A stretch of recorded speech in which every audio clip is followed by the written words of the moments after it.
calls that create chaos. Hello. He shot 3 students in the classroom. False reports of shooters spreading through schools, colleges, and hospitals across the nation. I was teaching in the classroom. Then he picked up a gun and shot another student in the classroom.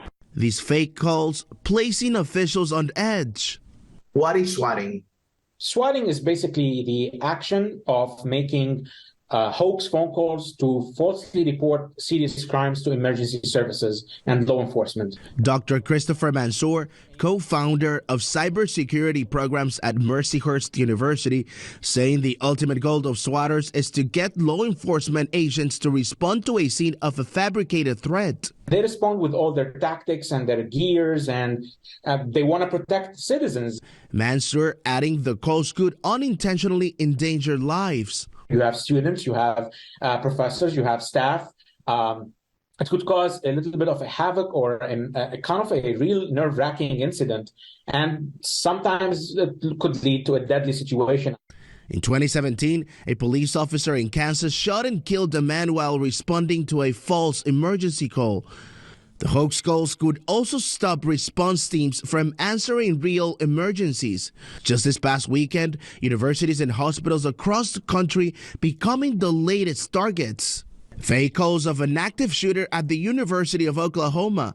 Reports of a person with an AR-15 forcing a lockdown at Sparrow Hospital in Lansing, Michigan. Calls sending police to the library at Middlebury College in Vermont. And police responding to calls for active shooters on 2 locations at Boston University.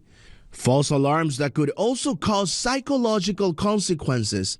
Number of people texted family members, "I love you. I might not see you tonight." We still have staff and students that are still unpacking that, still dealing with the feelings that they had that day. This local superintendent in Cincinnati, Ohio, describing pandemonium at his school after someone called 911 to report an active shooter early last month.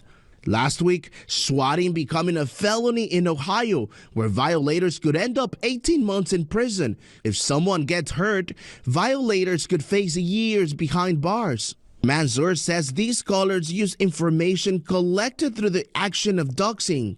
A technique where information that is available on social media, information that is available on organizational charts are collected and sold on the dark web or are available publicly. Mansour saying there's no clear answer as to why people do this, but he has an idea. They do that for prank, or they do that sometimes for financial gain or for having a grudge or a revenge. The FBI says some of the fake reports may be computer-generated calls coming from outside of the country. Senator Chuck Schumer announcing this week he plans to advocate adding $10 billion to the federal government's budget to fund a cyber swatting team at the FBI. Axel Tercius, Scripps News, New York City.